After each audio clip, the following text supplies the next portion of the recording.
It's on. This is Zoom, right? Yeah, ये जी. ठीक है. Okay. Okay. Because he said ठीक है, वो चलेगा. So the cornerstone ceremony, after the cornerstone ceremony was over, they had put some mats down on the ground for everyone to sit. And Prabhupada had given a little talk. And then there was a kirtan, and then everybody got up and they started scattering here and there, dispersing. But Prabhupada sat there on the Vyasa-san, and he started doing the Jayam prayers. Nobody heard him. Everybody just ran away. But I was sitting there with one Gujarati lady, Vijay Shah, and she and I heard Prabhupada, and we were wondering, why are the devotees running away? And Prabhupada's doing these prayers. Finally, we got down on the ground and we offered obeisances. And after some time, one or two other devotees noticed that we were doing that, and few of them came back and offered obeisances. But it was just the strangest thing. No one offered obeisances. They just totally ignored Prabhupada and ran away to do other things. There was one God sister artist.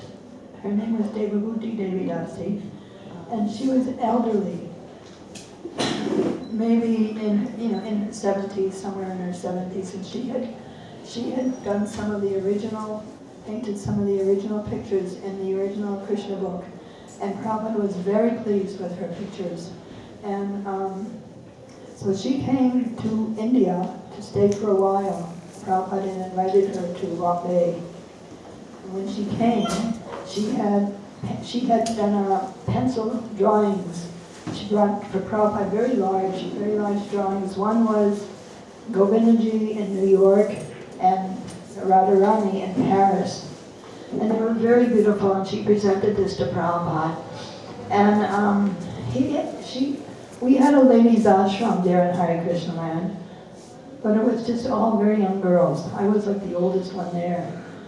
And she just could not adjust to living with all these young girls running around and doing crazy things. So she told Giriraj Swami, I can't live with them. And so he told Prabhupada. Prabhupada said, because Mr. Sethi had just made quarters for Prabhupada on one side of the building and sannyasi quarters on the other side. And Prabhupada said, she can live in the sannyasi quarters. She can have a sannyasi room. So for some time she stayed in the sannyasi quarters. She had a nice little room over there. And we were very happy to have her there, but she didn't stay very long. She went to Mayapur. So that was a unique thing, to have a lady in the sannyasi quarters. But there were no sannyasis, she was only there alone.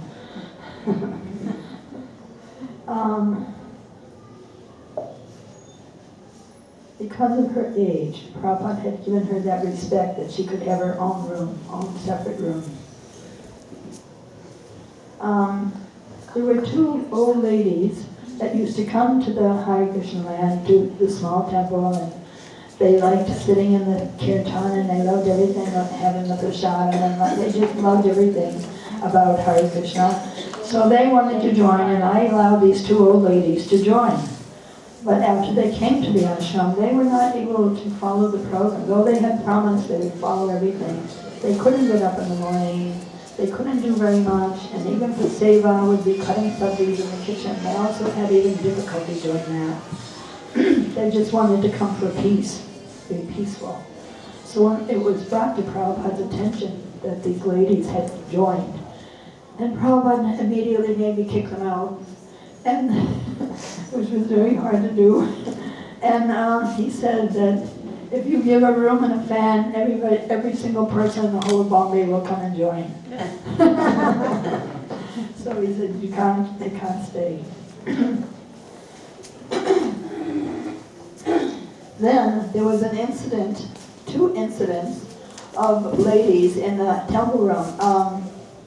Prabhupada would give a class, Bhagavad Gita class, and there would be one lady who in the kirtan would just go into total ecstasy, and she would swoon and twirl around and throw herself on the floor and roll on the floor.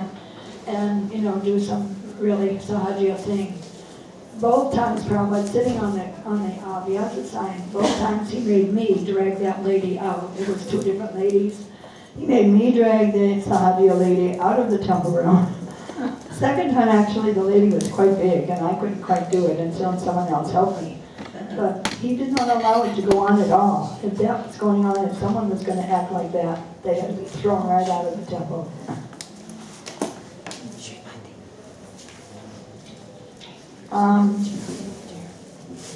We had a very sweet and innocent and delicate god sister whose name was Mataji, and her husband was Murti Das, and he was the architect helping Surabi to start the new project.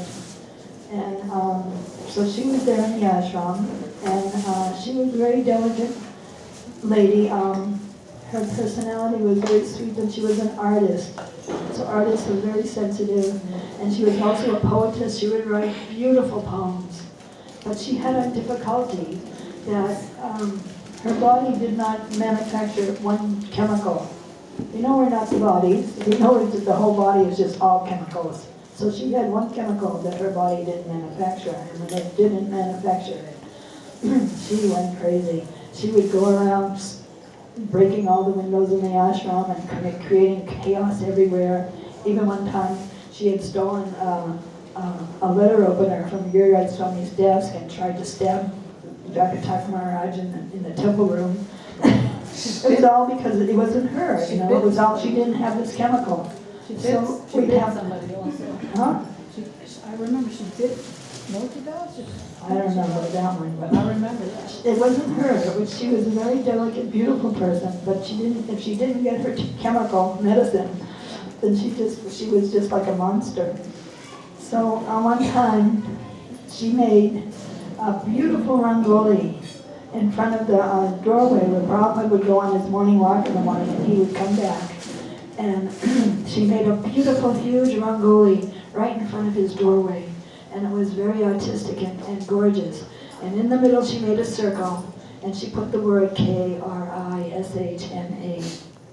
So when Prabhupada came back to his doorway from his morning walk, and he saw that, immediately he said, "Who has done this? Call that person here immediately." And he was so tense and so angry and tense. And I was thinking, oh my goodness, what is he going to do to Mahati? She was up in the ashram, and somebody had to go and call her down from the ashram. And she was so delicate and sensitive, and I thought, oh, what will Prabhupada do to Mahati? But when she came down and she stood in front of him, his heart totally melted. As soon as he saw her, his heart melted. And he said, "Oh, you have done this?" And she kind of shyly said, "Yes." And he said, "It is so beautiful." And she was very shy. And he said, "But in the center you have put Krishna?" She said, "Yes, Krishna's in the center." And he said, "Oh, but if someone by chance, by mistake, they step on Krishna's name, that will not be good."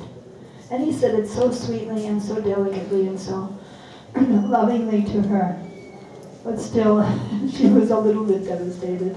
But I could see that he was so kind-hearted to her. Though he was very angry about it, he could not show any anger as soon as he saw her. Of course, she ran away to the ashram.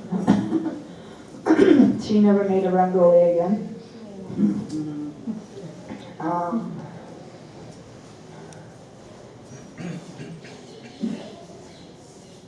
Giriraj Swami used to send weekly reports to Prabhupada about what was going on in the construction, and I would have to type them up. And he would always give a beautiful introduction to the letter, not just "Please accept my humble obeisances," but he would do a whole beautiful thing. And Prabhupada always liked his letters, and always wanted to hear as soon as he heard of a letter was from Giriraj. He wanted to hear it. Because Giriraj he had such flowery language that he would speak before he would give the report.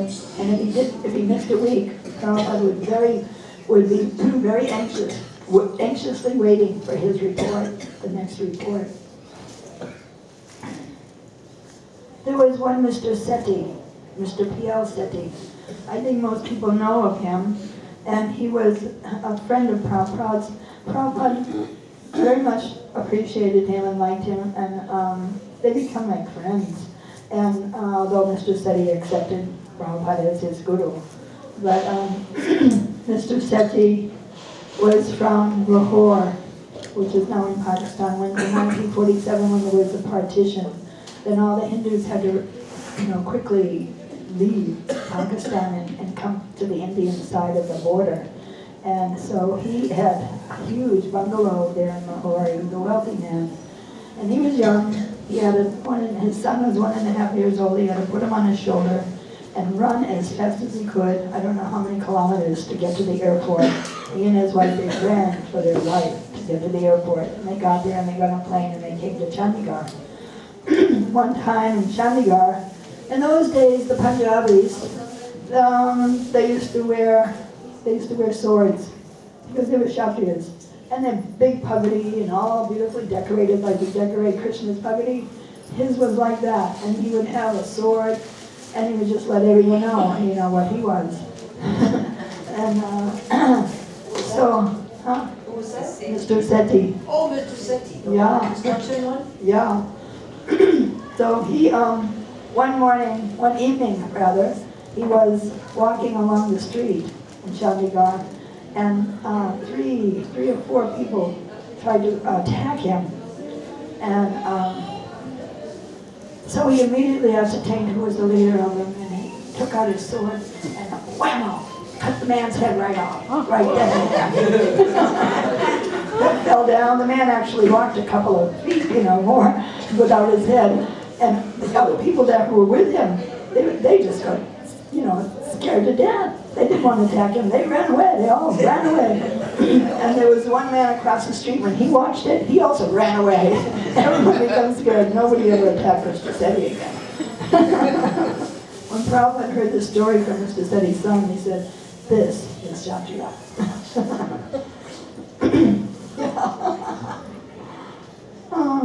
So Mr. Sethi was asked to make he had shifted to Bombay and became a building contractor, and he was asked to make the next floor on all the buildings in the back. There were 6 buildings in the back and of the land, and tenants were living there, so the devotees needed a place to live, and so Mr. Sethi made quarters and on all the different buildings back there, except for one. But and so when he was making the quarters for the devotees, the living quarters for the devotees, then Prabhupada told him that as you are making these quarters for the devotees, Krishna is making a home for you in Vaikuntha. So that was nice. As he was making the quarters, as he was doing the construction, he would make daily reports for Prabhupada and for Giriraj Swami, and he would dictate them to me in the evening, and I would type them up for him, and then he would give his reports. So that was a nice service I had. Rickshawala.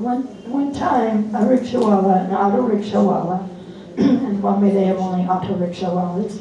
The devotees came up to the temple and got out and was fighting with the rickshawala over the fare. And Prabhupada heard it from his window. So then he told the devotees, I think it was Tamal Krishna Raj, I can't remember who he told. He said they should never argue with the rickshawala. The rickshawala should always go away satisfied.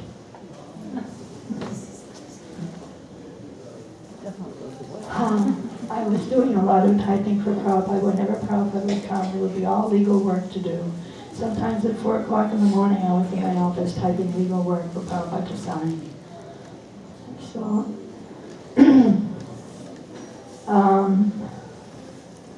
Dr. Ghosh. Prabhupada had a friend named Dr. Ghosh. And Dr. Ghosh was 2 years older than Srila Prabhupada. And he was from South India. Prabhupada was a friend of his. And one time he came to visit Prabhupada. And on the Prabhupada told the devotees, if you put a chair for me, like on the Vyasa sign in the small temple, if you give me a chair, you have to give a chair to Dr. Ghosh. And if you give me a glass of water, you have to give a glass of water to Dr. Ghosh first, because he is elder to me. He was showing the devotees how to be proper with elderly people. And, let's see, Ahmedabad, oh, that's a long story. Ahmedabad, before there were any temples in Gujarat, Prabhupada had told Jasamadinanand to go to Ahmedabad, to go to Gujarat and open up so many temples. I think he told him 20 temples, I don't remember now. So in Ahmedabad we had a pandal. He had arranged a big pandal for Prabhupada to come and speak. And it was a one-week thing. And I had gone also along with Prabhupada and all his entourage with little Radharas Bihari deities.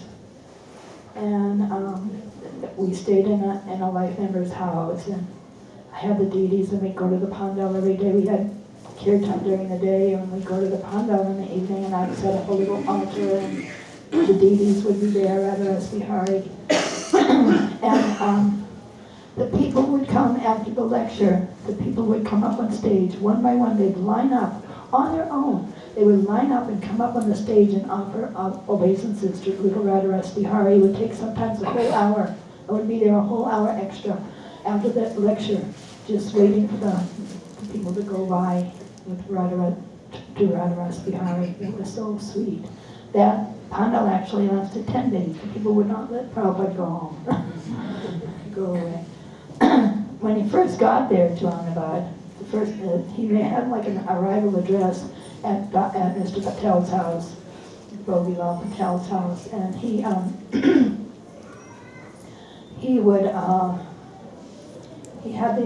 in that address, the press actually also came, and he asked the gentleman of Ahmedabad to please give me one of your sons. Just give me one son to help me with my mission to spread this Krishna consciousness around the world. And there actually was one man, of course nobody is going to give their son, but there actually was one man who came forward and gave his son, who was around 20 years old or something, and he gave his son to Prabhupada. And that boy stayed for some time. I don't know if he went to the West, but he stayed for some time with Prabhupada. So that was a very unique thing. When was that?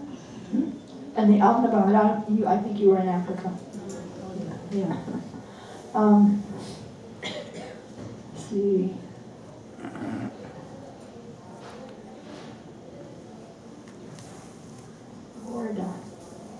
Warda was another program I went with Prabhupada. Mr. Bajaj, who owns the big Bajaj group of companies, that right now he's not there anymore, he's gone.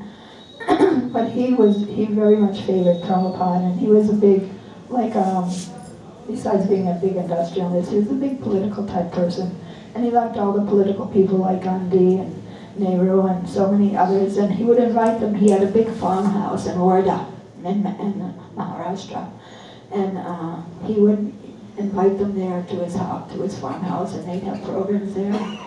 And so one time, one December, he arranged a Gita conference to spread the knowledge of Gita throughout the world.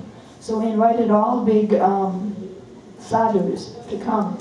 Mataji, who was a very, very famous sadhu in India at that time, and Swami Chidananda was there, and different ones, I don't remember all their names. They all came and they all spoke about Bhagavad Gita. But Prabhupada spoke last. And when he spoke, he blasted the heck out of all of them. He said, no, that you don't know anything about Bhagavad Gita, you don't understand Bhagavad Gita. And he just told them what Bhagavad Gita really was about. So Mr. Bajaj was totally beside himself. He didn't know what to do because Prabhupada had really insulted all these big sadhus. Yeah, and he was doing Bone for years, and he only came out only to speak. And he spoke in personalism.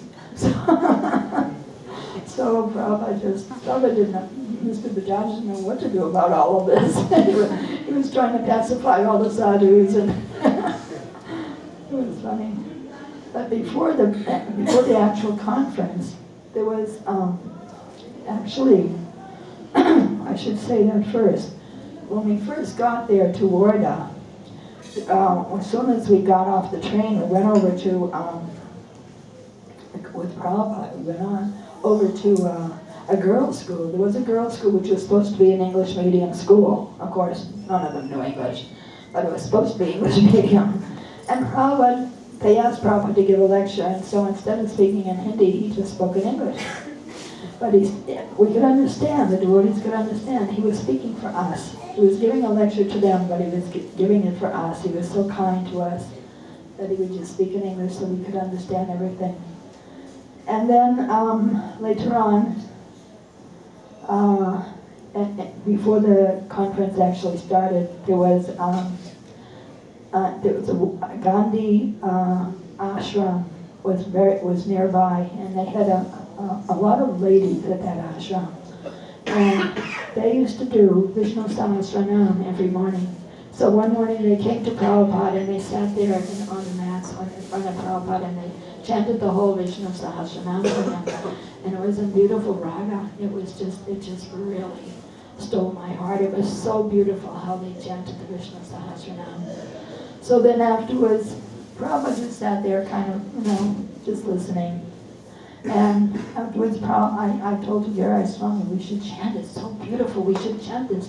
He said, one name of Krishna is more than any of that. So he said, we don't need that.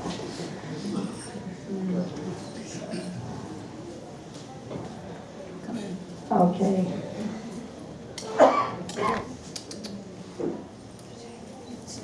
Prabhupada used to give darshan on the rooftop of this house, the flats in the back of the temple, in Hare Krishna land. In the evening he would come out and give darshan, and it was very informal. People could just come and sit and talk with him.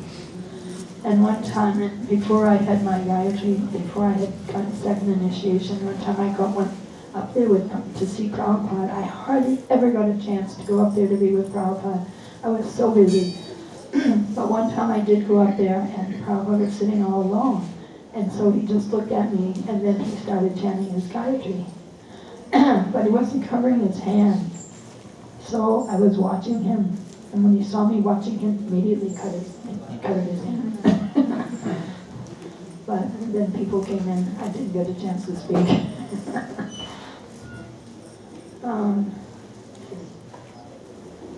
Light of the Bhagavad. There was a movie called The Light of the Bhagavad. And when it first came out, the first showing to Prabhupada, the premiere showing was brought to Prabhupada at Hare Krishna land. And he invited some of his industrialist friends to come and see it with him. And I really wanted to see it too. But he was not inviting any devotees in the room. And then Gopal Krishna Maharaj kind of snuck me in to let me come in and sit way in the backside. And I got to see the movie with all the Prabhupada's friends.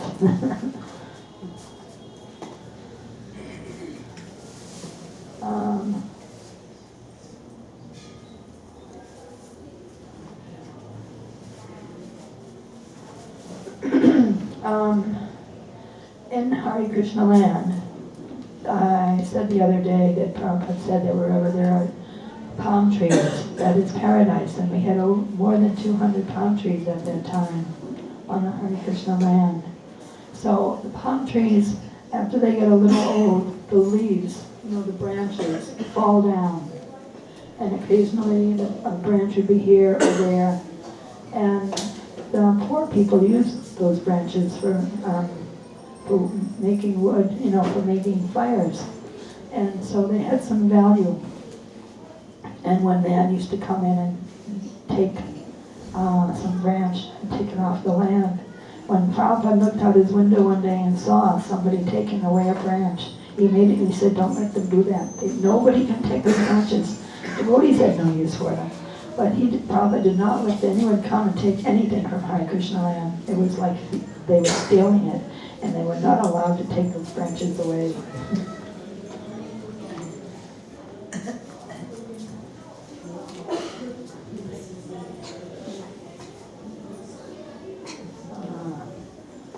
cutting of trees. When Sarabi Maharaj had to start making the foundation for the new temple, he had to cut some trees down because there were so many trees in the way and he couldn't make the building without doing it, but Prabhupada didn't want him to cut any trees at all. He said, you're not allowed to cut any trees. They are very special personalities and you cannot cut them down. So in the land, you can see in the land, Hare Krishna land, the road going to the back of the building, and some trees are right there, right in the middle of the road. He was not allowed to cut them down. And even in the courtyard of the temple, there were 2 trees there. He had to leave them there. No trees cutting down at all. When Prabhupada would come to Hare Krishna land, he would usually invite some of his industrial friends and other people and life members. I say industrialist friends because they were not all life members, but they were his friends. And so he would invite them to come and have lunch with him. And they would all line up. He had a big, like a reception room, maybe as big as this room. And they would all line up and sit on the floor, on the mats on the floor. And Prabhupada would give them lunch like that, but he would invite them to have lunch with him, but he never had lunch with them.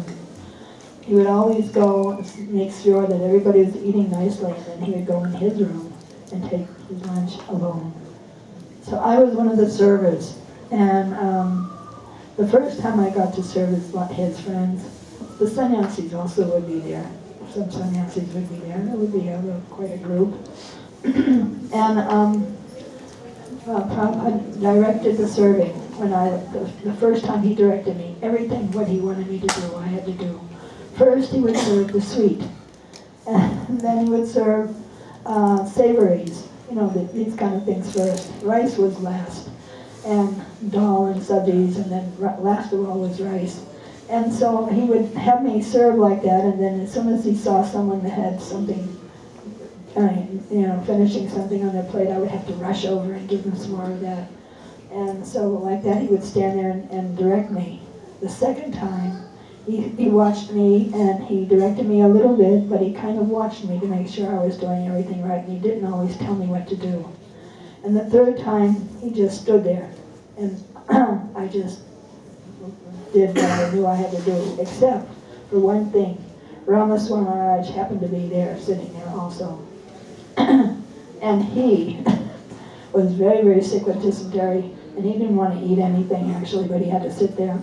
So Prabhupada kept telling me to give him porridge, and I'd go over there and give him porridge, and he'd shout at me, no, porridge, no.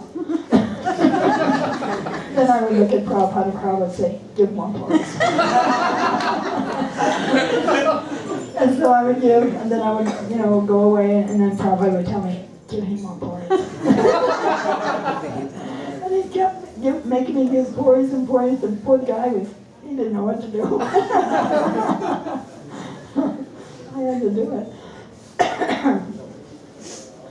It's actually an Ayurvedic cure for dysentery. Is it? Yeah. But nobody knew it. Everybody was thinking they were like, ghee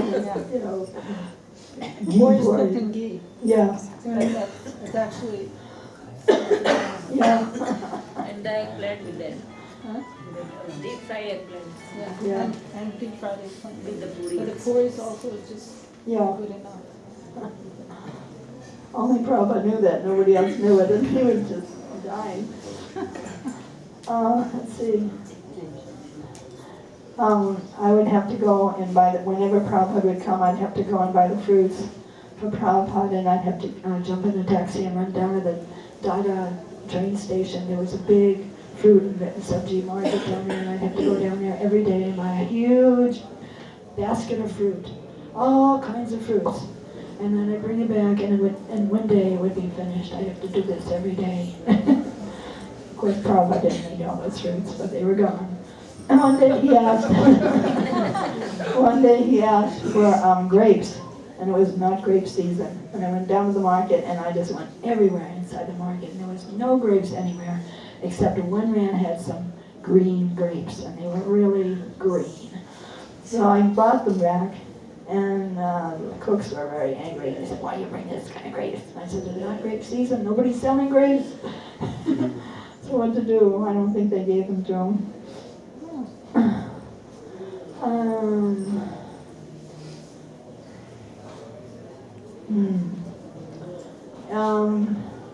The last time that Prabhupada came, maybe not the last time, one of the times Prabhupada came to Hare Krishna land, he was very sick. And it was we didn't know how sick he was.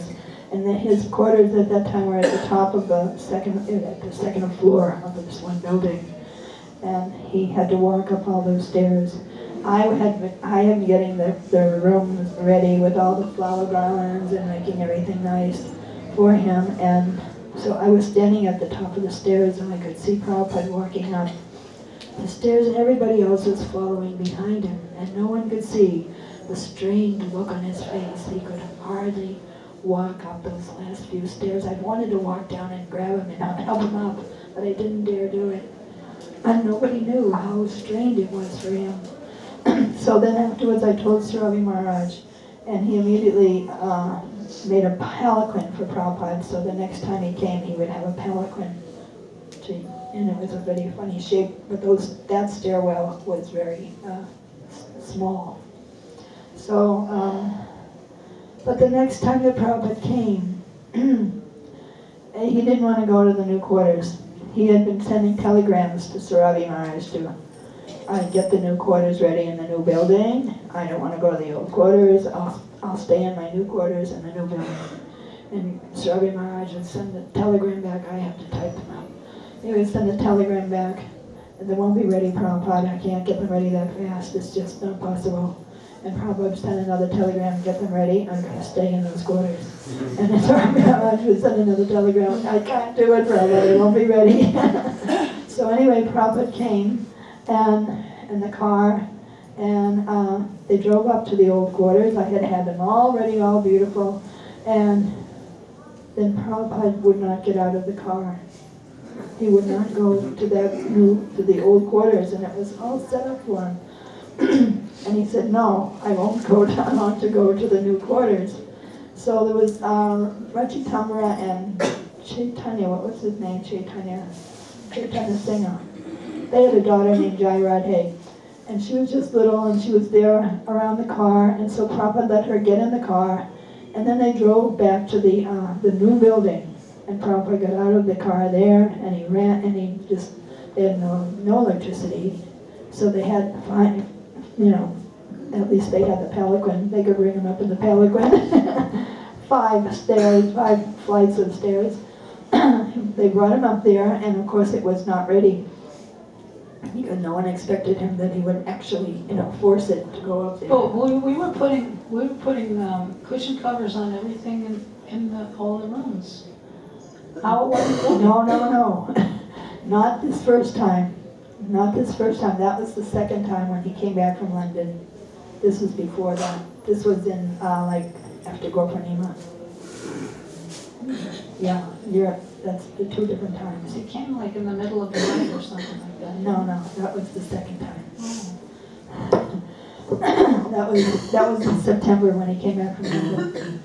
And so the floors were all being polished. All the marble floors were being polished, and there was like 1 inch of slush, marble slush everywhere on every single floor. And there was no place for him to sit. They had to take a chair from down the floor below and bring it up for him to sit on, and it wasn't even a complete chair yet, but somehow or other they got it together for him. And he sat there, and they had to do a Guru Puja, and everybody had to offer their obeisances in this slush.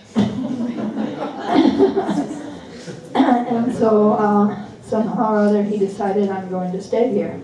So they had to bring all the furniture, they had to clean up the slush real fast and bring all the furniture from the old flat over there while he sat there and waited. And there was a servant's room there, and so they brought the old bed from the servant's room and put it in the servant's room, and Parvati has some pieces from that old bed. She's very fortunate. And so he stayed in that servant's room for 3 days. And there were no windows, no glass doors, there was nothing, it wasn't ready. no electricity, no water. They were 5 boys from Manipur that wanted initiation. And they were there, and so their service all day long was running up and down those stairs, 5 flights of stairs, all day long with buckets of water, because the water was not running. So that's what they did all day for 3 days. So somehow or other, he stayed there 3 days in that servant's room, and then Mr. Mahadevia offered his house, and so he shifted over to Mr. Mahadevia's house because the pandal was downtown anyway and not too far from his house. So Prabhupada went there to Mr. Mahadevia's, and Shravi breathed a sigh of relief and tried to get the place together. So the next time he came, it was pretty much ready, as Parvati knows. But that was really... And the pandal was a very famous cross-Maidine pandal for Prabhupada. He spoke on Srimad Bhagavatam, 2nd canto, and 2nd chapter, 4 and 5. And, it was a very heavy lecture. He didn't pull any punches. He was really heavy with the flight members and people in the audience. And he really told them that they have to, follow Krishna consciousness now. And I was bringing every day, I was bringing the little Radharas Bihari deities down to the pandal. And one time, one devotee said to Giriraj Maharaj that you can't bring little Radharas Bihari down to the pandal because they don't get any arati, they don't get any prasadam, and you have to leave them there in the temple in Juhu, and you just can't bring them out to the program because it disturbs the deities. So he agreed. And so there was a devotee that was not even initiated yet, but he had Gaur ties. So they brought his Gaur tie. One day they brought his Gaur ties instead. And Prabhupada every day would come when he'd get on the pandal platform. He would go over to Radharas Bihari and offer his obeisances. But this time when he saw it was Gaur tie, it wasn't Radharas Bihari. He looked at me, and I was sitting over there, and he looked at me, where are they? And he wouldn't even offer his obeisances to the Gaur tie. He was so disturbed that Radharas Bihari had not been brought again. And then we had the asana, the asana for Prabhupada, which had an umbrella. The umbrella was not attached, and they put on a kind of a really makeshift type of thing to try to make it stand up. And it wouldn't stand up, and Prabhupada would be speaking, and the umbrella would be moving, and I would think, oh my goodness, it's going to hit his head. So a couple of times I ran over, and I was holding onto the umbrella so that it wouldn't hit him. And finally Prabhupada told somebody that, they have to fix the umbrella, so I don't have to be there.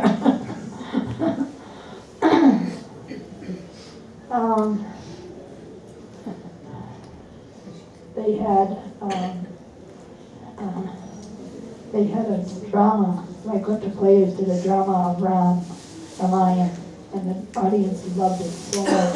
They couldn't believe it. After the drama would be over, the audience, everybody in the audience would come forward and throw money. And was this with Lloyd Tuxon? Yeah, Vaikuntha Players, and they just loved it so much, and everybody would come up and throw money, and they wanted to, they wanted Ashirwad from Ram. That's the culture. Yeah. So that was nice. Let's see.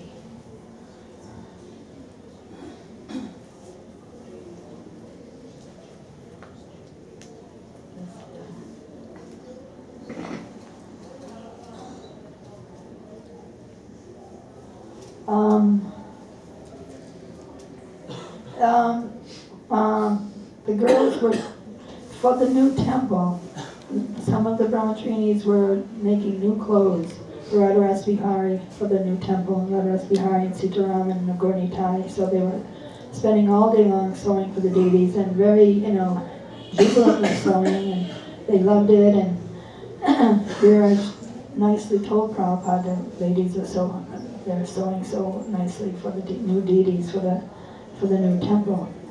And Prabhupada, he didn't want them to do it. He said, no, they should be out preaching. He said, you can hire workers to make the clothes for the deities. And then he said, one girl can supervise, and the workers will have to do the work, and the others should go out preaching. So all the girls only made one outfit for, the grand opening day. They were not allowed to do more than that. Prabhupada said that addressing Radharasi Bihari, there should not be so many strings. There should not be any strings. You put strings and you make the clothes go here and there. He said, Radharasi Bihari, when you come to offer your obeisances to them, they want to acknowledge you. They want to come and talk to you. And if you put all these strings, they can't move. So then he said, if you, Radharasi Bihari is standing there, and they want to talk to you, and they're waiting and waiting for you to want to talk to them.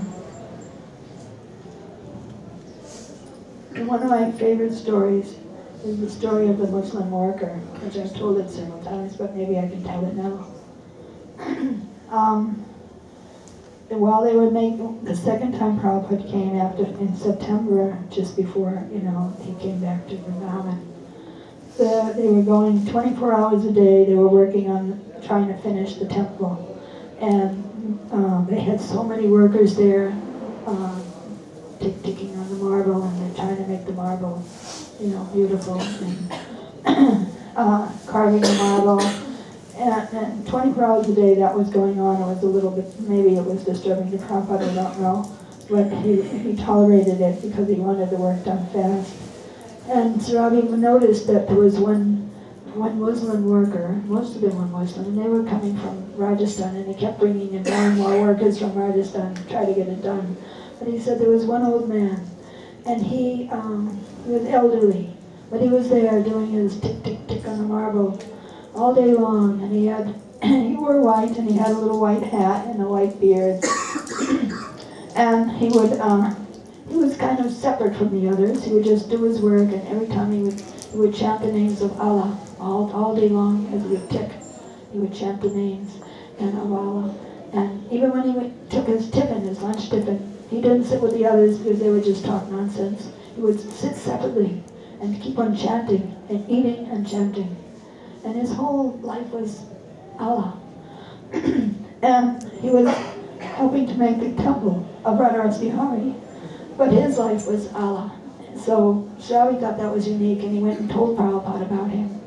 And Prabhupada immediately, even though he was so sick and lying down, he immediately tried to get up, and he said, I want to meet with him. I want to see him. He's a pure devotee. And then he said, Shravi said, he said, get my palanquin. I want to go see him. And Shravi Maharaj said, Prabhupada, we can bring him to you. You don't have to go down there to the third floor. And Prabhupada said, no, he should not be disturbed. He should keep on working. I will go to meet him, get my palanquin. So Shravi Maharaj coming down to get the palanquin, he stopped in my office and he told me about it. And he said, you want to see Prabhupada come in the palanquin? Go upstairs fast. So I went up there, and of course I couldn't stay there very long, so I never did see Prabhupada come out in the palanquin. But Prabhupada had said that man was a pure devotee, and at the end of this life, he would go to Vaikuntha.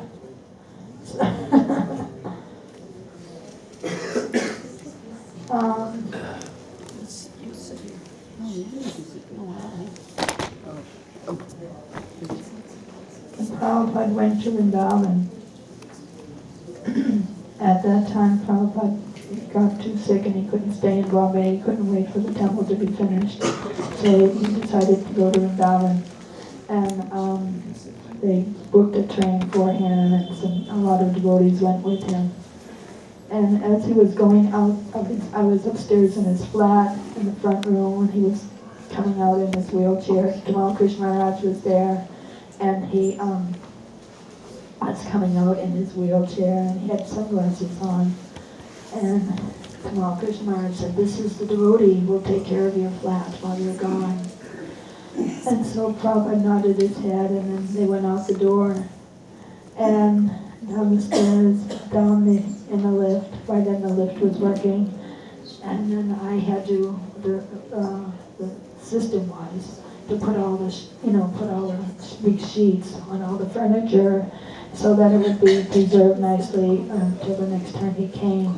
And I was going around the rooms, putting on the sheets over the furniture, and at the same time, I was going mad, thinking, Prabhupada will not come back. No, he'll come back. And I was thinking, no, he'll come back. No, Prabhupada will not come back. And no, he'll come back. And like that, I was walking around the rooms, and I actually went mad that day. I couldn't bear it. That thought, maybe, I didn't think like that. Maybe he won't come back. No, he won't come back. No, he will come back. I just drove myself crazy. Then after a couple of weeks, I went to Vrindavan also, just to be with Prabhupada. But what happened is, Prabhupada, when everybody came in and asked him, please don't leave us, then he decided to stay. He said he would stay, and he started eating after he hadn't eaten anything for so many months. He started eating. When Gujarati lady was here, and she started cooking for him, and Prabhupada started eating things. So, a lot of devotees here in Vrindavan, they left. They said, well, Prabhupada's not going to leave us. He's staying. And also, I thought like that. So I went back to Bombay also. Then we were doing a newsletter, a weekly newsletter for India. The Sankirtan newsletter. And so in India, there was a lot of Sankirtan going on, and big competition between the temples. So there was a weekly newsletter going out, and I was doing all the typing for it, getting it ready. So I sent one to Prabhupada. And when Prabhupada got the letter Tamal Krishna read it to him, Prabhupada just burst into tears.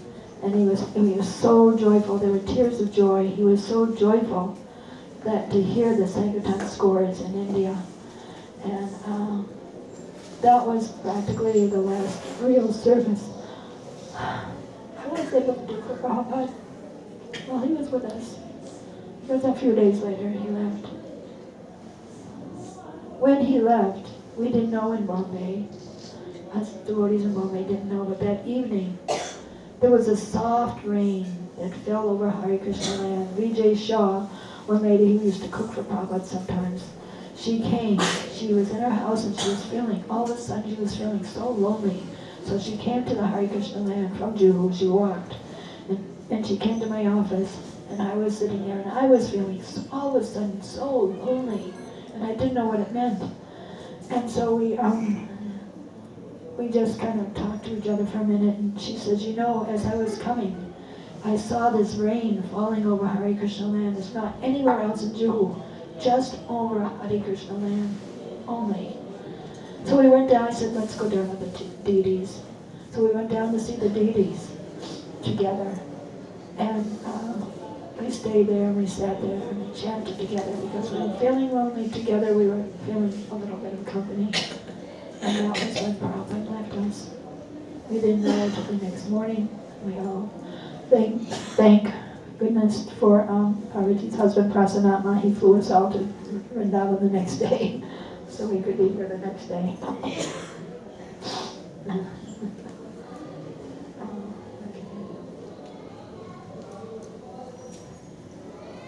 Of course, our GBC didn't want us to go because they didn't want the work to stop. That's why we weren't in Vrindavan.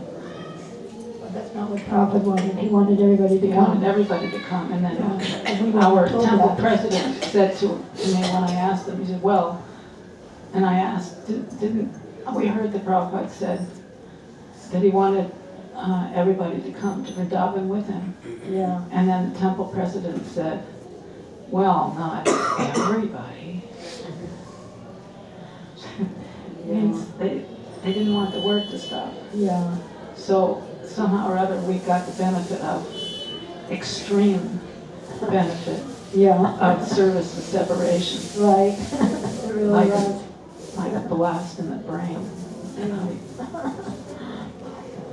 Hare Krishna. Srila Prabhupada. We thank you very much for filling us in all these wonderful stories. I missed this. What was the end of the story with the Muslim carpenter? He was a marble carver. Did Prabhupada actually go down there? I didn't see it. I assumed that he did, but I had to run back to my office. I couldn't wait for him to come out. So I assumed that he went to see him. Oh. But I didn't get a chance to ask Radha Maharaj actually went to see her. Oh, we have to ask him. Yeah. Because he really wanted to see him. He said he's a pure devotee. He's going to like go down.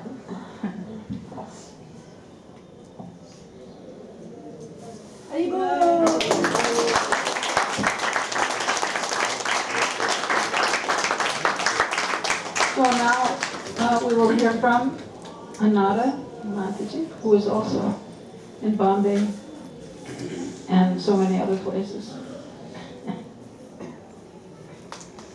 She will give us a nice talk.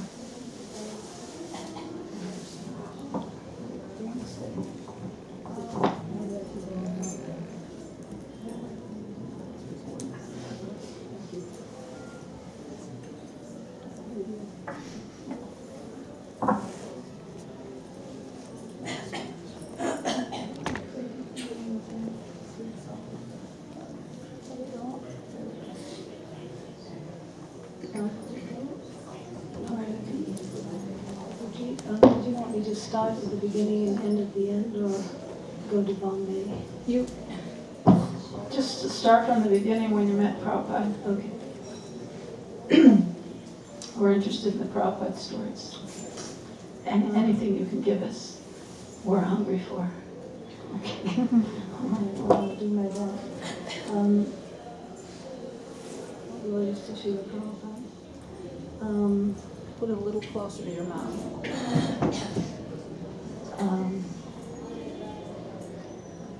I graduated from high school in May 1972 and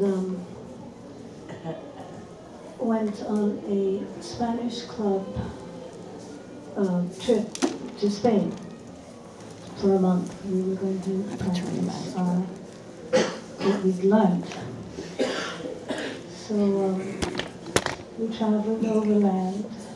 We flew to Kabul and then traveled overland through Turkey, Eastern Europe, and landed up in Spain. And we had a month with this group, and I was feeling very uncertain about my situation in the material world, but I didn't know what the answer was.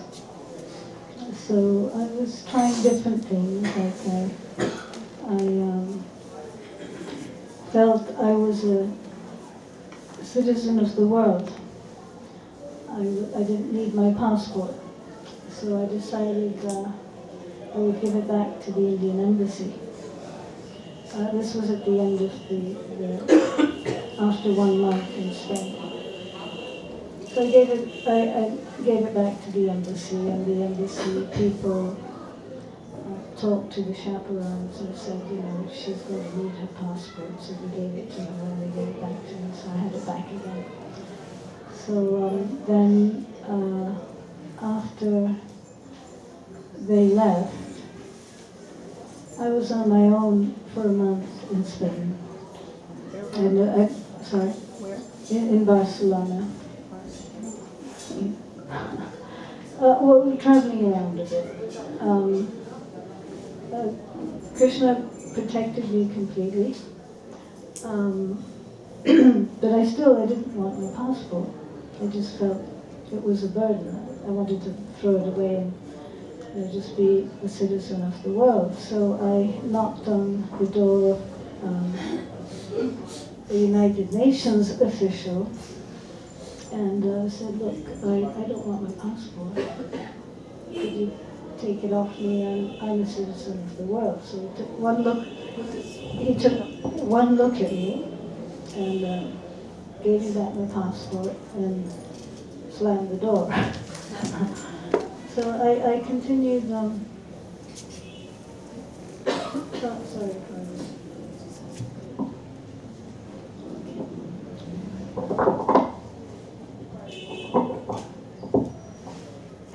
Thank you.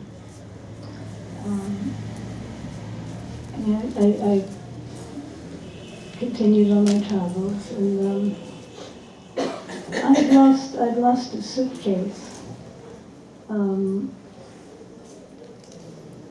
because I was going to study. So I took home everything that I thought I was valuable. I was traveling very much overweight, and I lost one of my suitcases on the train because it split in two. The suitcase went one way, and I went another way. So the railway people told me that they'd found my suitcase and that I could pick it up in Marseille. So I ended up in Marseille in search of my suitcase. And I was walking in the streets there one evening, and I came across Srila Prabhupada's Harinam party that consisted of 4 brahmacharis and the devotee that had joined and then left or looped. So I went up to one of them and said, I'm telling this story because actually the first time I met Srila Prabhupada, I'd wanted to tell him how I'd come to his lotus feet, but I felt his time was so precious, I didn't want to take his time, so I'm telling it to him now, if that's okay with you.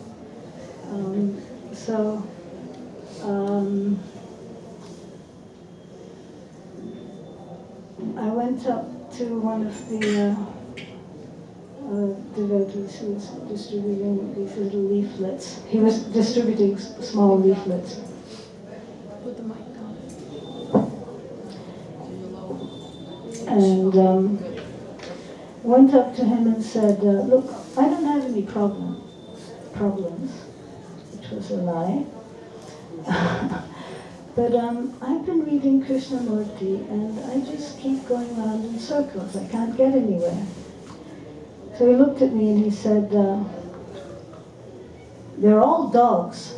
I said, oh, okay. Okay. I accepted that. It made sense.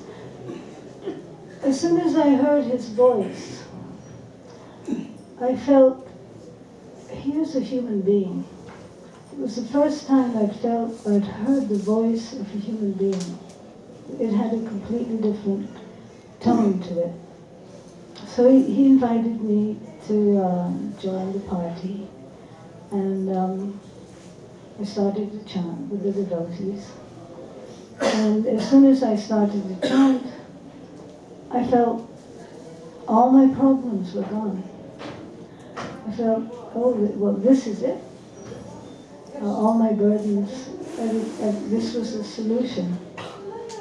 So I followed them back to their little temple, which was a garage that had been converted into a photographic studio, and then it wasn't used for that anymore, and then the devotees had either rented it or were allowed to stay there, but it was totally bare. I mean, the early devotees know that, or perhaps the fresher devotees know that sometimes it's not the externals that bring us to Krishna, it's it's a spiritual or a different type of, not that the externals aren't spiritual as well, but sometimes it's more austere. So this temple was very austere. The altar was an orange box, and it had a couple of pictures of Srila Prabhupada and the Panchatattva. And at that time, the devotees chanted the samsara prayers for every arti.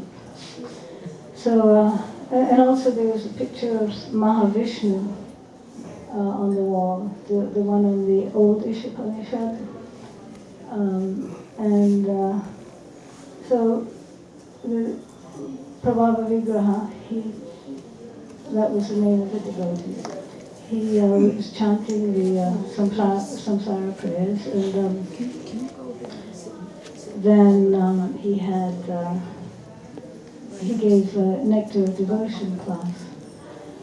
And it was all so nectarine and seemed to fall into place, that this is the way, this is what it's meant to be. After the Nectar of Devotion class, the devotees had a little prasadam, which was milk and peaches, milk with some cut up peaches in it. And he offered me some, and I thought, well, I said, no, you take it, because it looked like they needed it more. So he said, no, you take it, it's prasadam. So I took it, and as we all know, when we had our first taste of prasadam, we never forget it. It was something totally nectarian, something I'd never tasted before. So then I said, I think I'd like to join. And he said, well, if you think you're serious, he said, if you're serious, then you can join. So I said, well, I think I am. And so I also knew I only had $50 left. And I didn't know how to... It was Krishna's arrangement. I didn't know what was ahead. And this seemed like really, really nice. So I said, I'll go and get my suitcase and I'll come back. And he said, okay. So I went to the hotel and I checked out, and I couldn't find the way back to the temple. So I got there very late. And when I finally found it, they put the shutter down because it was a garage. And there was a little note on it saying, we take rest early and get up at 4, so we'll see you at 4 in the morning. So I thought, okay, I'm not going back. It was midnight. Actually, it was 11 or 12. It was very late at night. So I thought I'll just wait here till morning time. So I sat on the ledge outside, and this drunk lurched towards me, walking down the road. So I said, oh, have you heard about the Hare Krishna mantra? It's a very nice mantra, and everyone should chant it. So I was speaking to him, and they heard me inside. So they opened up the shutter and let me in. Prabhupada, you saved me yet again. So we were there for 2 weeks, and we got the news that Prabhupada was arriving in Paris. So we hitchhiked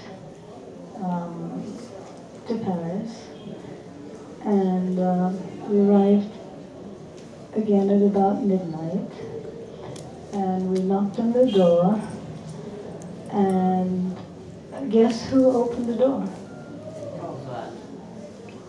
Nandikini Prabhu. Nandikini Prabhu opened the door, and she was smiling with that eternal smile. And actually, when I first saw her smiling like that, because I was kind of tired. I thought, what does she have to smile about? but there we were, waking her up, and she came to the door with, this Krishna smile that she has brought so many people to the movement with, and convinced so many people to stay in the movement, encouraged so many people just by her smile, which she must get from her father, Srila Prabhupada, no doubt. But so Prabhupada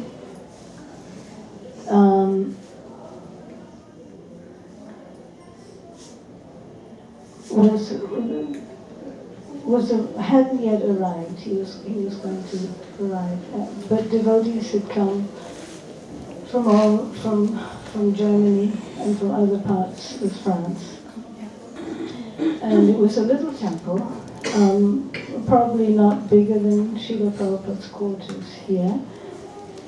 Is that so? And we were sharing, a total of about 40 devotees were sharing this little temple with Srila Prabhupada. Prabhupada stayed upstairs, and I believe there was only one toilet, which Prabhupada shared with 40 devotees. But there were two showers. There were two showers. But I have to say, very honestly, I didn't feel any inconvenience whatsoever. And the fact of the matter is that Prabhupada's energy transformed my consciousness, and I actually felt I was in the spiritual world because of him and the devotees. So. Just one thing.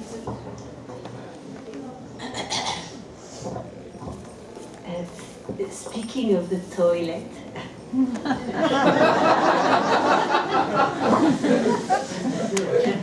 remember the first time Srila Prabhupada came down the stairs to go to the toilet. He had this little gamsha, and then all the devotees were there, and they started offering obeisances like every time we saw Srila Prabhupada.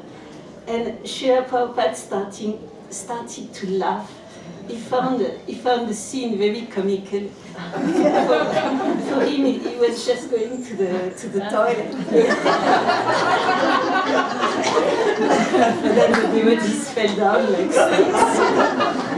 So Prabhupada had a wonderful sense of humor.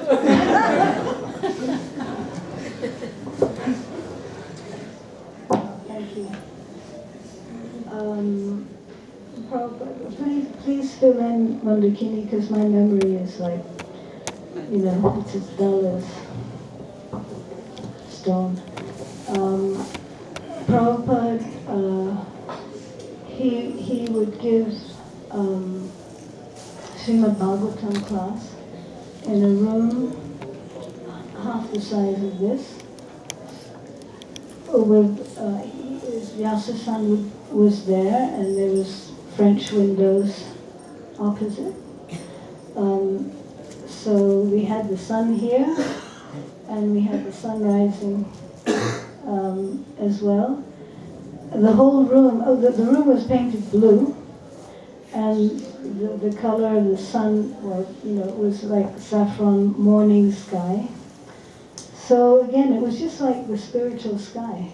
And believe me, I knew nothing about anything spiritual, but Prabhupada's presence he was the spiritual sky, actually. He brought the spiritual sky into that little room, and he gave Bhagavatam class, and he would chant the prayers to the 6 Goswamis, is that correct? Before Bhagavatam. So Nanda Kishore, no, Nanda Kumar was his servant at that time. And he asked me one morning, would you like to see Srila Prabhupada? So fortunately, some little intelligence spoke up and said yes. Luckily, I wasn't shy about that. So I followed him up to Srila Prabhupada's room. It must have been early in the morning or else late in the evening, because Prabhupada's room was very dark. So I offered my obeisances, and Prabhupada asked me, what does your father do? So I mumbled something. I mumbled that he was in the foreign service. When I was in front of Srila Prabhupada, then I became very, very shy. And I didn't even want to look up at him. I felt that if I looked at him, I would hurt him by looking at him. I did feel that an incredible mercy from Srila Prabhupada, that I'd never met anyone, I'd never been in the presence of anyone like him previous to this in my life, and I would never ever meet anyone like him again ever. I was convinced about that Prabhupada was everything. Prabhupada was it. What else happened in the conversation? He asked me if I'd like to be initiated. And I said yes, but I'd like to know more about it. Because I really didn't know what initiation meant. And I do regret that little intelligence didn't speak up. You didn't ask him what it meant. I felt very shy. I didn't want to take his time. I just felt, that I wanted to do something to deserve it. I didn't have the intelligence to understand that, causeless mercy is not something you deserve. It's something you receive. You grab. I'm gradually learning poverty.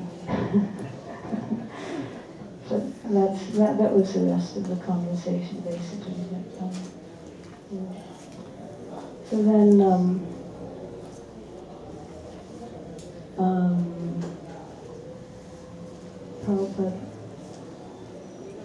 Prabhupada left, and he didn't come back till 73. 73 June or July. 73 June or July. And that's when he installed Shri Radha Landaneshwar, Paraseshwar, 1973. So within that space of 1 year, the devotees headed up by Bhagavan and Indradumna Maharaj and Vindakini and Parijata Prabhu, they all went out on traveling Sankirtan. Within 1 year, there was enough money to buy a temple right in the center of Paris, near the Eiffel Tower. So when Prabhupada came back the next year, there was a beautiful new temple there ready for Radha Paraseshwar to come and inhabit. perhaps you could fill in a bit about that time. Actually, this temple, is it okay, had a very strange story. It was in one of the most expensive districts of Paris, Avenue Foch, just near the Champs-Élysées. But during the Second World War, a very terrible criminal used to be there. He was named Dr. Petit. And actually, at this time, he was telling the Jewish people and the resistance to Nazis, how do you say in English, the Nazi regime, that he will help them to go across a certain border that was free in France, but he was killing them and taking their money in that temple. And it's so wonderful that when Shishivada, Paris Shishivada came, it became all purified. And so I remember a very nice story again with Srila Prabhupada's sense of humor in this temple. It was in the corner, and there was a nice balcony. And Srila Prabhupada wanted to speak, to address the crowd from the balcony. And then he got the answer that he could go and speak from the balcony, but he couldn't use any microphone. So then, correct me, because he told the Bengali story, and in Srila Prabhupada Bengali story, it was a little amazing to us, but very funny. It was always some things about stool. Fresh or dry. Do you remember? Yeah. So, if I remember correctly, the story was, actually it's like a king. He's inviting people to come to his house. And there is, in French, we call it a bouffon. How do you say in English? Jester. A jester. He wants to make some joke. And I think you cannot pollute a house by passing urine in the tradition of India. So he the jester tells the king, okay, I want to go to the bathroom, I have to pass stool. And then the king said, okay, you can go, but if you pass a stool, just a drop of urine, I'll kill you. And then Prabhupada is like that, the French government, they say, okay, you can speak from that balcony, but you cannot use a mic.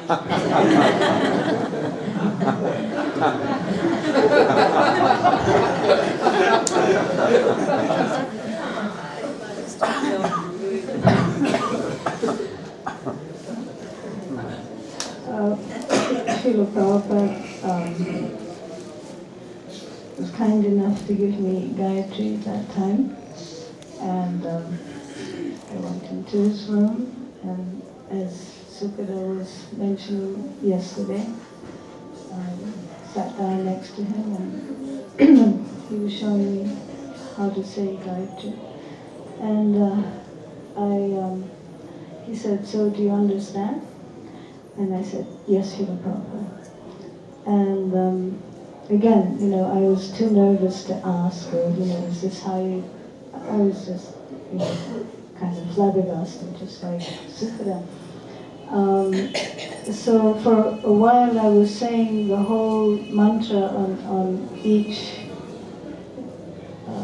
joint, on each line. And then later someone told me, no, you meant to say one line and one line. So actually I didn't know, but I said, I lied to Prabhupada. I said, yes, yeah, I know. And anyway, so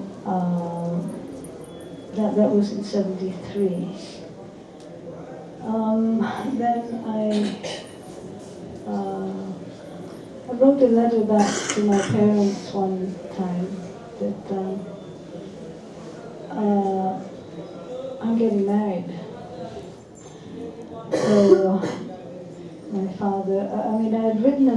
to them a year and a half before that saying, I joined the Hare Krishna movement. And then they didn't hear much from me. But when I wrote this letter that I was getting married, then my father went to see Srila Prabhupada in Bombay, and he requested Srila Prabhupada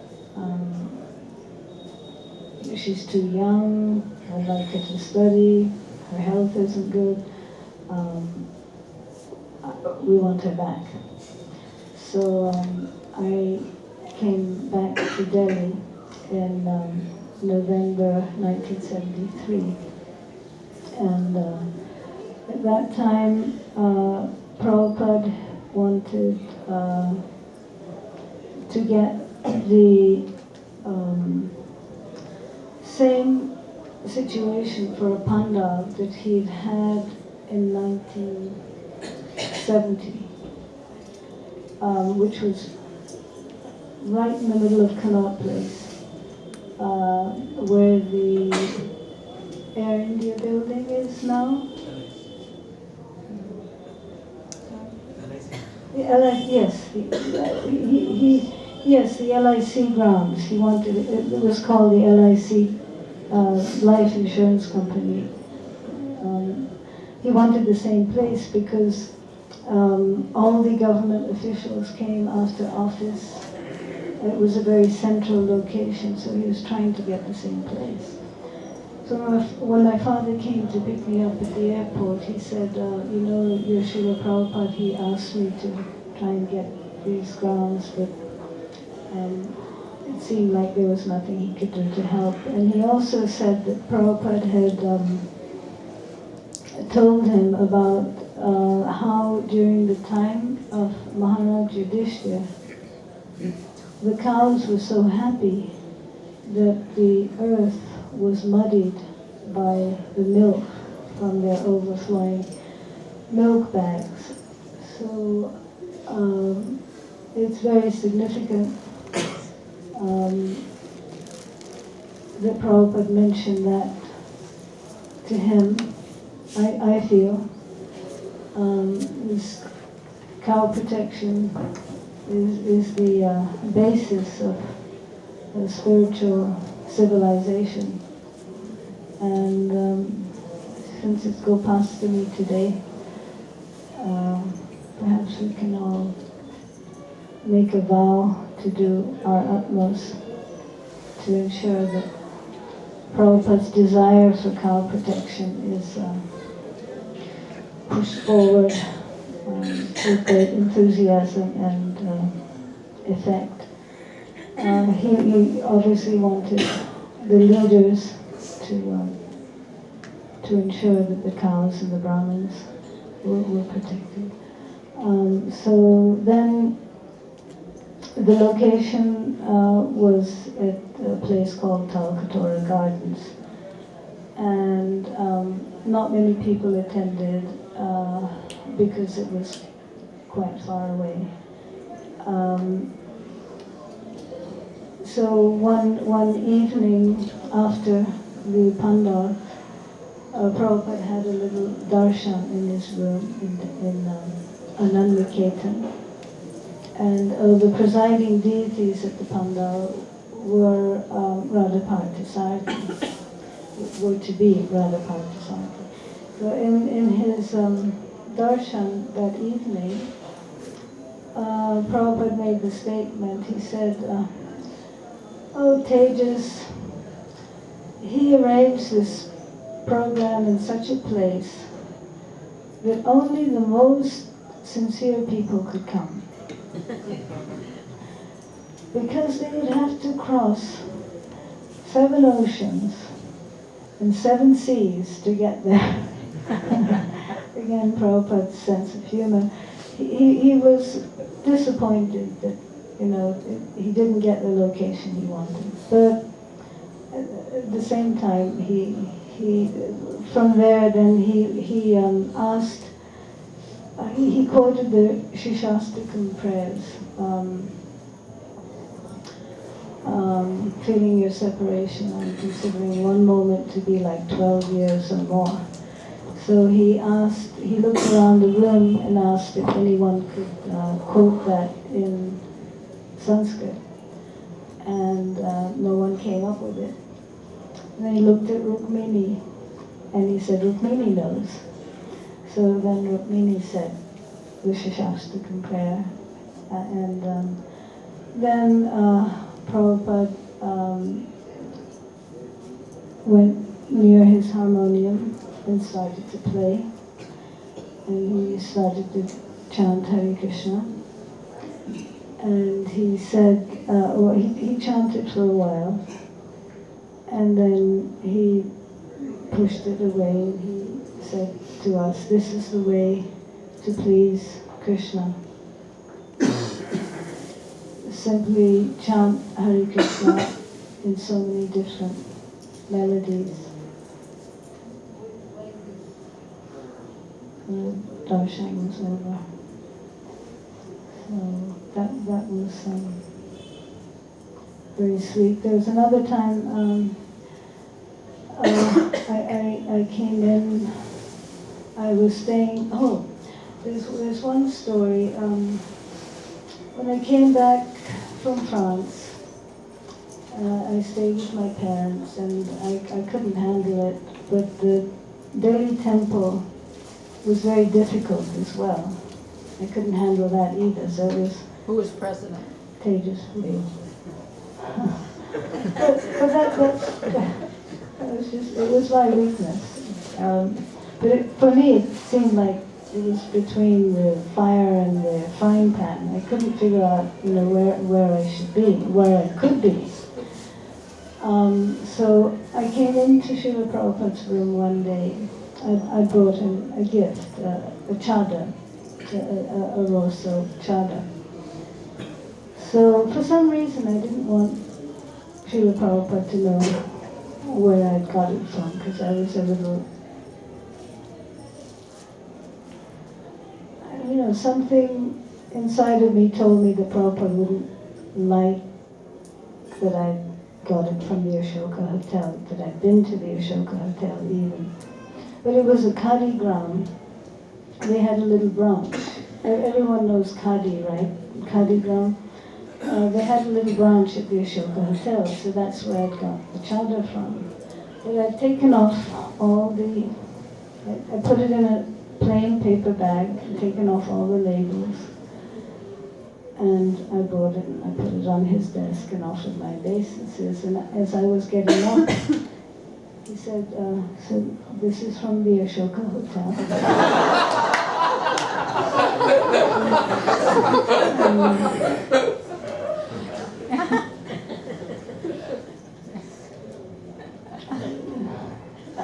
Other devotees were mentioning,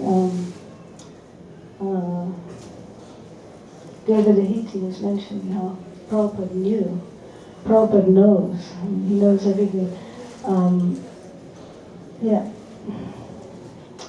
Fortunately or unfortunately, he knows everything. Nothing one can hide. And then after the pandal, my father, for some reason, he invited Srila Prabhupada to lunch. And when I heard that, I thought, what did he do that for? I was very, I was very unsure of myself, my position with my father, with Srila Prabhupada.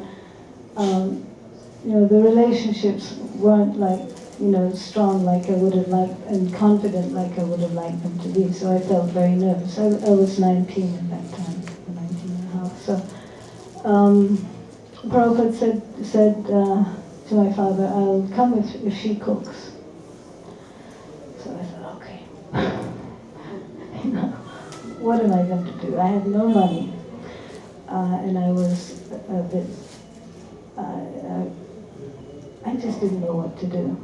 So there was a devotee called Tara, Janmaraya's wife. Tara Dasi, she came and helped, and I made a garland from some dried marigolds that were in the garden. But it was November in Delhi, and they were all like, you know, dry and kind of moth-eaten. But I made a garland, and we cooked a simple offering. Srila Prabhupada came and he sat on a little cushion, and Achyutananda and Brahmananda and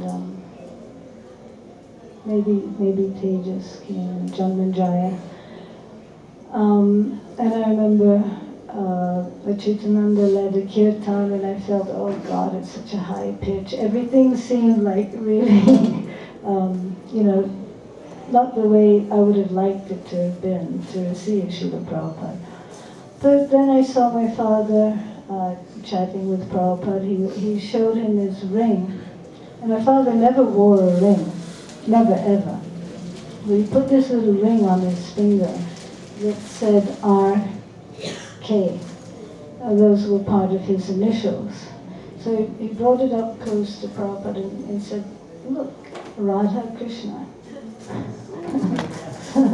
So Prabhupada, you know, and then Prabhupada had a sore throat, so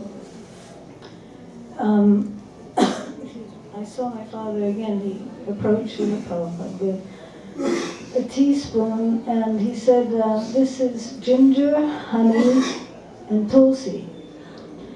And I thought, oh my God, what did he offer Prabhupada that for? Prabhupada will never take it because it has tulsi in it, and we never, you know, we offer tulsi to Krishna. We don't take tulsi direct.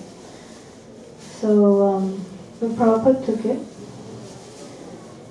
So, and looking back, I can see, you know, how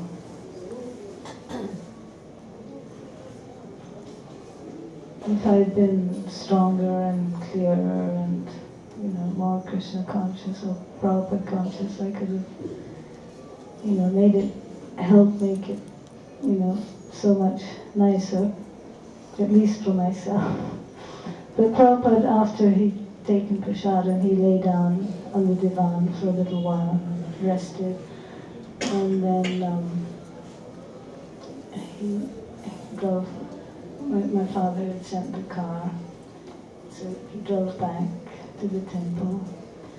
And later, Srila Prabhupada had written to Tejas that he wanted a Mercedes. He said, write to Mr. Kilnani and ask him how he got it in the country.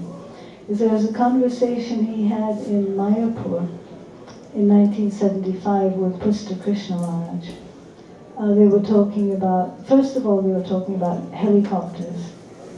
Prabhupada said to Pusta Krishna, do you remember the time when I arrived in London by helicopter? Were you there at that time? That was Shyamasunder who arranged it. I don't remember exactly, but Shyamasunder Prabhu, he's so creative, and he always he's like a spiritual Indiana Jones, and he always had so many wonderful ideas for Srila Prabhupada. And at one time he got an helicopter and Prabhupada landed in Bhaktivedanta Manor. But I'm not quite sure. I remember some of these. I wasn't there either, but I was told that it was raining. It was raining, so everything was, you know, was very rough. The ride was rough, and Srila Prabhupada was not enjoying the ride.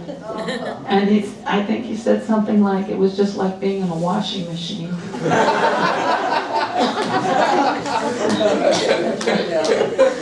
I know the story got handed down to me.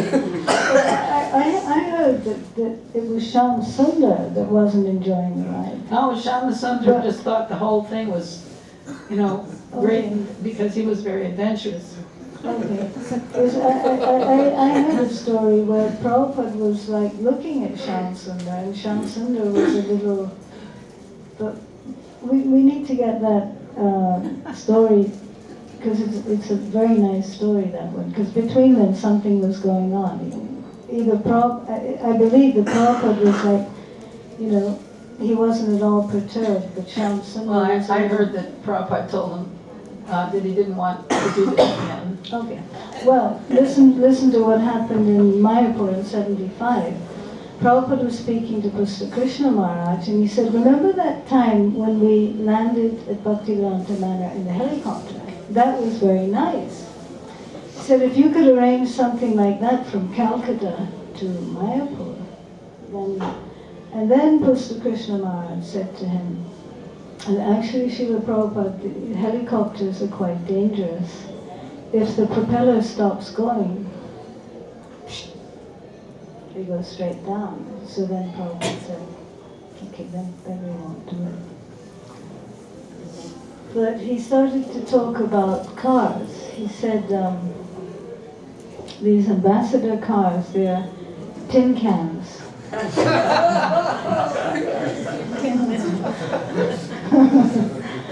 But Mercedes are a good car. He said, I like Mercedes. So he wanted a Mercedes, and he got a Mercedes at that time. Pusta Krishna and Rida brought a Mercedes from Germany to Srila Prabhupada. By the way, does anyone remember the story where Prabhupada in Bombay told Bhagavan to get a stretch limousine? And he said, on the side of it you put the spiritual master of the Americans, or the guru of the Americans. Anyone hear that one? That was in Bombay.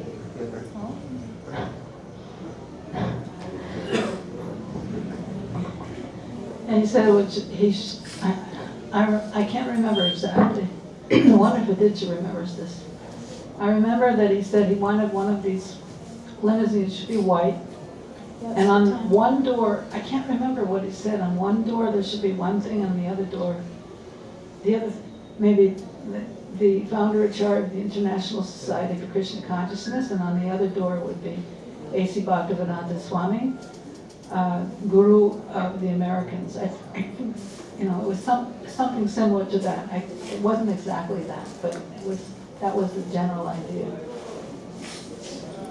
And then because he thought, this was very prestigious, and it would call attention of everyone's minds to this thing. It would be the perfect use for stretch limousines. Anyway. Do I keep going, or? You got more to say? Say it. Would you go on till 7? Usually? Do you go- We could go on till 7, yeah. Okay. I don't think anybody's getting up and running out. So that was 73, then 74. Battery's still going on. 74, I was very sick. So I landed myself in a bit of a mess.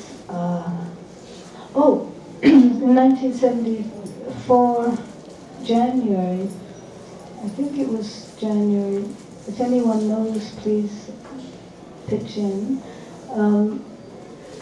Radhaparthasarthi were installed on the top of the Ananda temple. There was a rooftop, and there was a little room. It was Chittai. Sorry? Well, wasn't it a Chittai? Because when I arrived in February, it was up on the roof. That was when I came in. It was up on the roof, and it was like a Chittai. There was no curtain. It was like a Chittai, and it looked kind of temporary to me. Well, It was a very posh neighborhood. yeah, there was a room about the size, again, like from here to the end of the door. That was the temple room. And they were installed in a room about the same size. Not on the roof? Yeah, on the roof. I was on the roof, so like you had the whole roof, which was like. No, but it was in a room because it was cold. The weather was cold. It was in a small room, and there were maybe 6 to 8, 10 at the most devotees there. Tejas, Janmanjaya, Taradasi. My mother came. Vibhavati was there. Vibhavati. Vibhavati and her husband. Well, she was the pujari. Okay, then they were there. That's 7, and I have a feeling Tamal Krishna Maharaj was there, and Pradumna was there. It was a very small ceremony. Srila Prabhupada asked me to pass out the grains, and then they lived in that little room for some time. Mataji came and served them as well. Tamal Krishna, I think she might have, Tamal Krishna wanted her out after a few days for some reason. Anyway, so that was 73, early in the year. There's one story when Prabhupada was staying at the Baba Road temple in Bengali market. Actually, Jamuna sewed for Radha Parthasarthi. Jamuna and Madeira. Madeira. Tejas' wife, Madeira. Yeah, She was very young. very young. But At that time, maybe 17 or 18. yeah, very, very young. So one morning, I was staying at my parents' house at that time. One morning, I felt I've got to get to the temple. So I got into a taxi, and we drove down the road. And at the first lights, I said, I told him where I wanted to go, to Bengali market. As we stopped at the first lights, I said, I don't have any money to pay you. So he said, get out. He let me out of his taxi. Why'd you tell him that? That little You told intel. him you got Well, I learned fast. I got into another taxi and told them where I wanted to go. I didn't. So we got there, and Tejas had to pay for the taxi. But the glory of it was that Prabhupada was there. He'd just driven from Vrindavan. And he, in that morning class, in that morning's class, the Srimad Bhagavatam class, he told the story. He was telling about the transmigration of the soul. And he gave the example, just like when we were coming from Vrindavan, our car broke down. So we had to get another car. And then we completed the journey. So I thought, oh, the same thing happened to me. Get into one. So that analogy was very meaningful to me, of having to get into one car, get out of it, get into another, to reach one's final destination. So then Prabhupada stayed in a very small room there in that Bengali market temple. Did you ever visit him? Can you tell us something about, you must have had darshan of Prabhupada in Bengali market? No. I know Bhagavan came to visit him then. at that time. I don't remember too much about that time, except, again, it was very tough times for the devotees. And as Parvati was mentioning, there was a young devotee called Madeira, and she was just 16, 17. And Tejas, the temple president at that time, he was very careful with Krishna's Lakshmi. That's the understatement of the universe. Okay, well, you know, Prabhupada was very careful too. He didn't have much. He was, you know, trying to use it all for spreading Prabhupada's movement. Was he stingy? Or More careful? accurate, wouldn't it? Well, who knows All I know is that when they told me that in order to get initiated, I had to stay 6 months in the temple. I didn't know if there were any other temples. All I know is that I just went back to Nepal.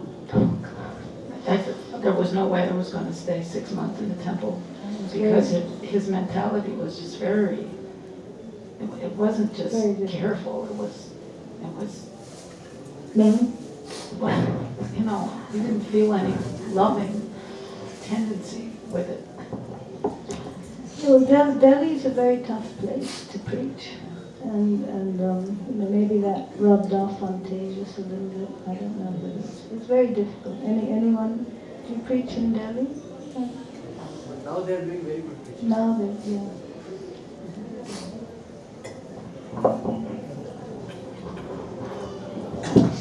I remember Madhavendra Puri, my husband, was with teachers in Delhi, and he said they were living in a little room, and when it was raining, it was the monsoon, half the room was filled with water, and they hardly had anything to eat, so really very austere, very tough for a new devotee. Yeah, I remember Madeira telling me that when they had programs, they would make bundi to distribute at the festival, and that's all the devotees would have to eat also. And I remember her telling me that when they were in Vrindavan, because Tejas would supply funds for Vrindavan as well before Guru Kripa started to give, you know, lots of Lakshmi. They didn't have money to buy slippers, like, you know, simple rubber slippers. So Jamuna would have to carry her on her back, carry Madeira on her back over the difficult parts, like if there was, you know, mud or whatever, coming back from Radha Damodar to here. She'd have to carry her on her back. I remember one time at Delhi Temple,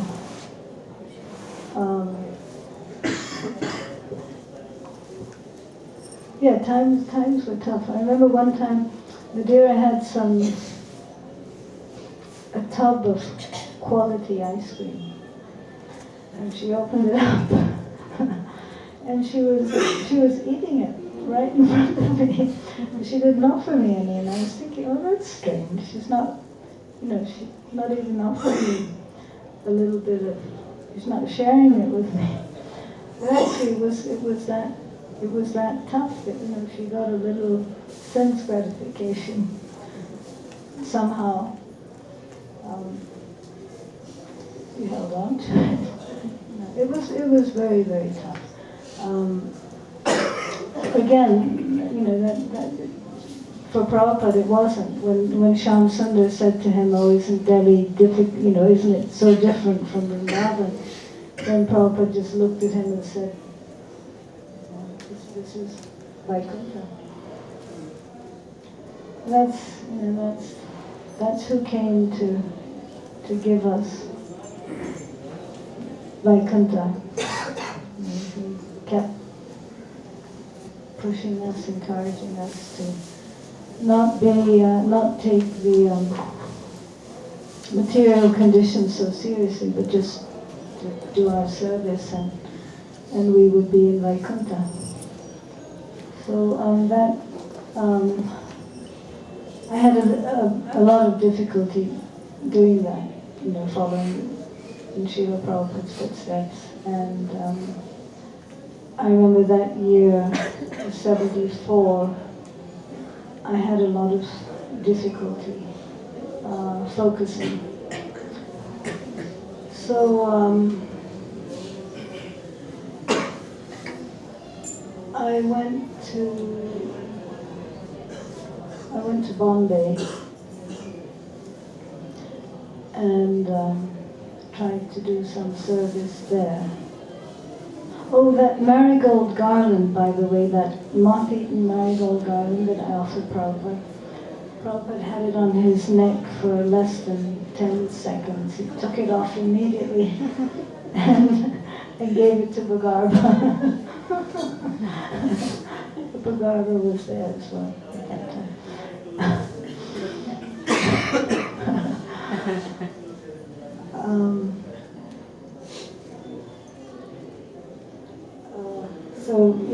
I ended up in Bombay, and because my consciousness was totally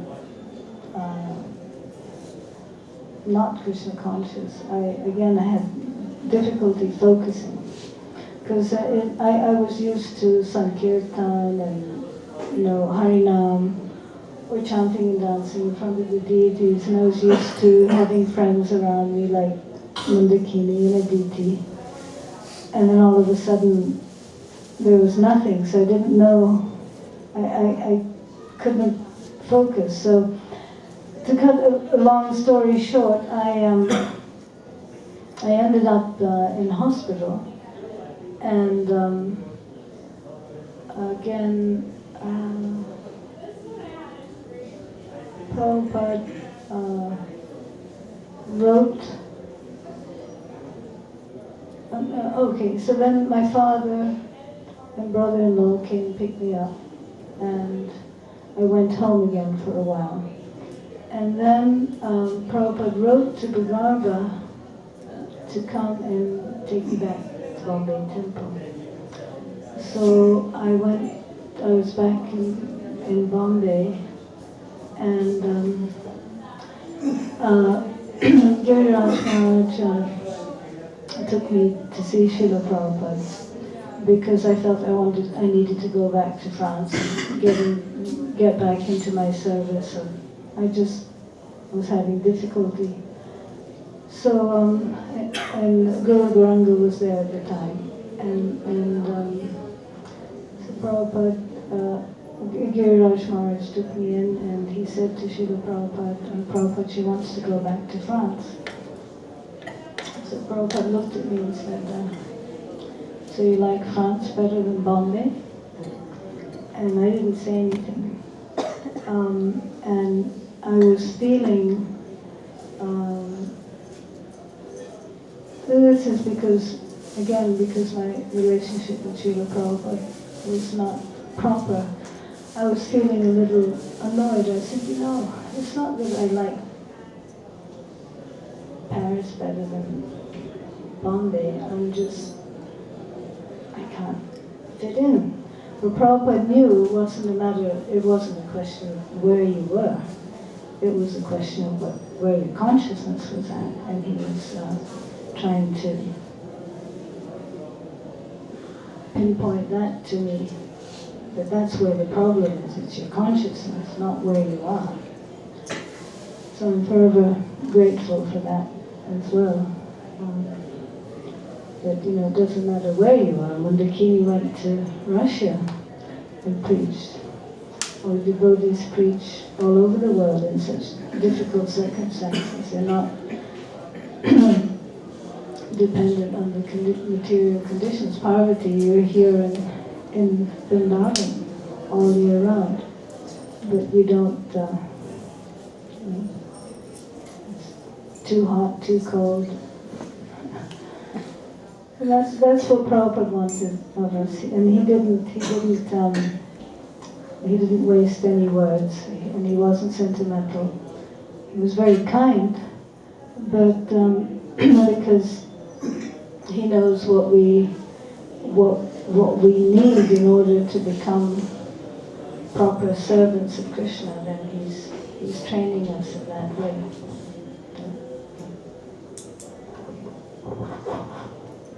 All glories to Srila Prabhupada.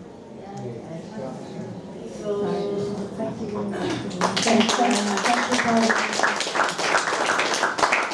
Thank you very much to Anada Mataji for her wonderful picture of Srila Prabhupada and his kindness. I thank the Vaishnavas because they bring it out. Thank you, Father. Thank you very much. You're welcome. The pleasure is all ours.